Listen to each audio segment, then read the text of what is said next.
Sábado Verde, radio y podcast, en la radio pública de la ciudad de Buenos Aires. Esta mañana invitamos desde temprano a Silvia Ongini, que es psiquiatra infanto-juvenil en el Hospital de Clínicas, para que nos ayude a pensar sobre estos efectos que ya se tienen que estar produciendo en las personas. Yo sé que hay un fenómeno que se llama ecoansiedad, no sé si es una enfermedad, si es un problema de salud mental, si son sentimientos negativos, pero ya muchas personas, frente a semejante dato que acaba de reafirmar el panel intergubernamental de cambio climático, que dice que tenemos 3 años para hacer las cosas de un modo totalmente diferente al que la venimos haciendo, ¿qué pasa? ¿Cómo no nos vamos a angustiar? ¿Cómo no nos va a hacer daño esto? ¿Cómo no nos va a cambiar la cabeza? Silvia, ¿cómo estás? Muy buen día. Buen día, muchas gracias por la invitación. Y estaba escuchando y la verdad que es muy importante traer estos temas, ¿no?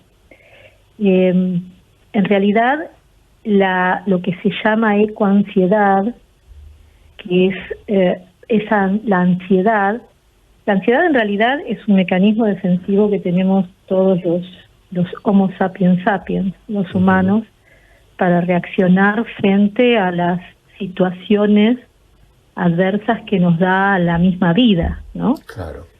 Mientras se mantiene, digamos, es fisiológica, cuando nos permite reaccionar y tratar de corregir o de evitar aquello que nos está generando. Cuando ese sentimiento se produce en forma exagerada o se manifiesta en un montón de áreas de nuestra vida, es cuando empieza a ser patológica y cuando empieza a irrumpir de una manera que puede llevar a manifestaciones no solo en el cuerpo, sino en la vida. ¿Y qué es lo que estamos viendo en realidad? Que sobre todo niños, niñas, adolescentes y jóvenes son los que están manifestando esta llamada ecoansiedad, ¿no?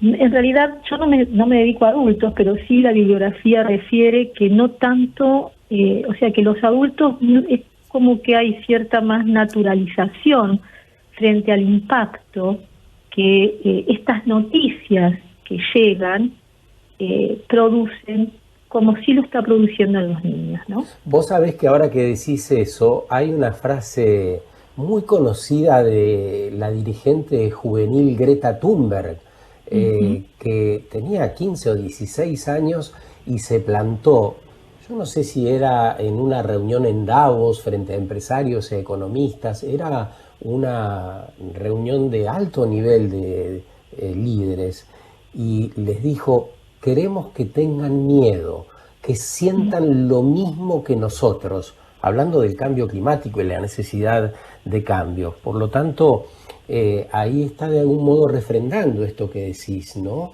Los chicos tienen presente lo que está sucediendo con mucha claridad y están desesperados porque los adultos no podemos escuchar. Sí, y sobre todo con la impotencia que genera el no poder cambiar, ¿no? Hace poco, creo que esto seguramente la conocen, el estudio que presentó Lancet, la revista Lancet, que encuestó a 10.000 jóvenes entre 16 y 25 años, pero de un montón de países. Y la realidad es que en ese estudio los índices de ansiedad patológica, o sea, miedo extremo o moderado, que ya afecta el sueño, la alimentación, la atención, el vínculo con los otros, el proyecto de vida, el proyectarse a futuro. De eso estamos hablando cuando hablamos de una ansiedad que requiere además una intervención profesional en general, porque después por ahí podemos hablar de qué se puede hacer en la casa y en la familia, pero cuando la ansiedad irrumpe de esa manera, muchas veces también puede llevar a la depresión. Y volviendo, este estudio lo que mostró es que había un 84% de esos jóvenes que manifestaban esto. Silvia, es impresionante el número. Sí, es impresionante. ¿Y Buenos qué días. soluciones terapéuticas hay frente a un cuadro de estas características? Perdón, no escuché bien. ¿Qué ¿Qué acciones? soluciones terapéuticas tenemos frente a cuadros de estas características? Bueno, a ver, en primer lugar, primero darnos cuenta, ¿no? Si hay un niño, una niña, un adolescente que lo notamos triste, que lo notamos que tiene alteración del sueño, que no está comiendo bien, que está manifestando preocupaciones reiteradas y sostenidas sobre el cambio climático, sobre las catástrofes, sobre esto de que nadie hace nada o que nadie va a hacer nada, ¿no? En primer lugar, detectarlo y después llevarlo a un profesional. Hay distintas herramientas, depende de la manifestación y la edad. Uno lo que tiende es a darle herramientas, si son niños, niñas, adolescentes, también al entorno familiar. También ayudarlos a generar acciones que los hagan sentir parte de la solución, no la resignación de aceptar la catástrofe inminente e imposible con la angustia de la impotencia, ¿no? Cierto. Entonces, por un lado eso, y por otro lado, bueno, a veces si las manifestaciones son muy, muy significativas, bueno, también tenemos en el siglo XXI herramientas medicamentosas que bien usadas pueden ayudar a paliar esos síntomas que muchas veces son incapacitantes o que llevan a un estado depresivo con consecuencias más severas. Ya esta semana salió que no tiene por qué estar vinculado con la ecoansiedad, pero tampoco tiene por qué estar desvinculado el incremento de intentos de suicidio y suicidios que estamos observando en las poblaciones jóvenes, ¿no?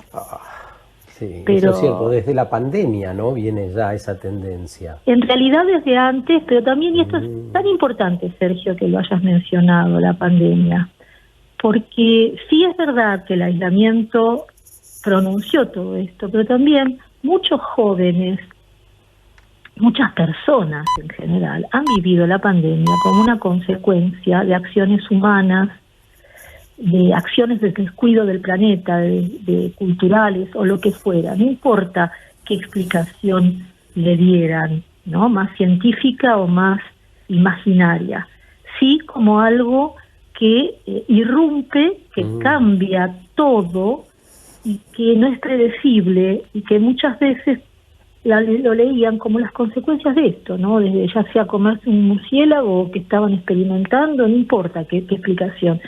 Sí responsabilizaban en todo, lo que hicieron y lo que no hicieron, a quienes tienen la posibilidad de tomar decisiones en aspectos vitales que nos afectan, ¿no? Silvia, muy buenos días. Cari Bueno te saluda. ¿Cómo estás? Muy bien, Sí. Mucho gusto, Cari. Igualmente, Silvia, escuchándote atentamente y bueno, tanto la pandemia como también distintos países que generan seguramente mayor o menor ecoansiedad, digamos, en todos, ¿no? Tanto en los chicos, los adolescentes como en los adultos, nuestro país que se suma al tema económico, y bueno, y un montón de situaciones. ¿Cuál es el mensaje, digamos, esperanzador cuando tiene que ver no con una patología que por ahí necesita un tratamiento específico con medicación, sino como para poder llevar adelante una esperanza a futuro, ¿no? ¿Cuál sería el mensaje? Mira, es muy interesante lo que traes. Mira, en primer lugar, yo creo que tenemos que darnos cuenta que las poblaciones, o sea, que los chicos, chicas, adolescentes, los jóvenes y en general, hay más acceso a la información y que esta información también, en el caso de los niños, niñas y adolescentes, los que tenemos que algodonar de alguna manera la información somos los adultos, ¿sí? Porque, no es lo mismo que un adulto pueda ver, aunque son terribles las imágenes de la guerra que está ocurriendo actualmente, a que las vea un niño, ¿sí?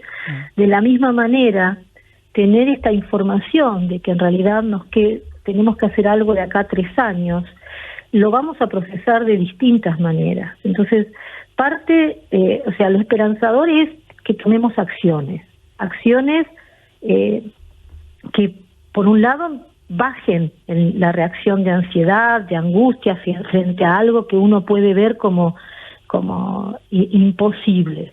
Entonces, la información, tratar de verla, de leerla, de entenderla y de transmitirla en forma certera, pero también buscando acciones como para poder involucrarlos en la solución, no solamente en la aceptación de lo inevitable, ¿no?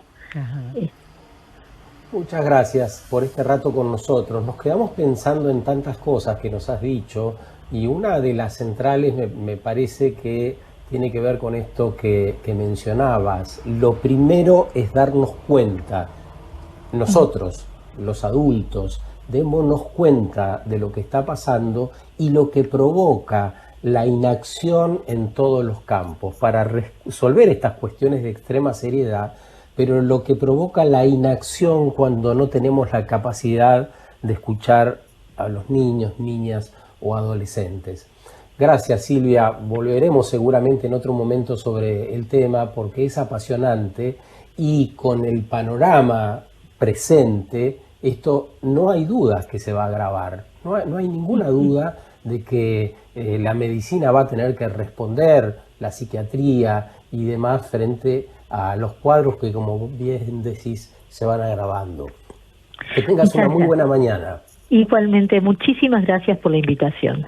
No, a vos por la disposición. Silvia Ongini es psiquiatra infanto-juvenil en el Hospital de Clínicas, acá en la ciudad de Buenos Aires.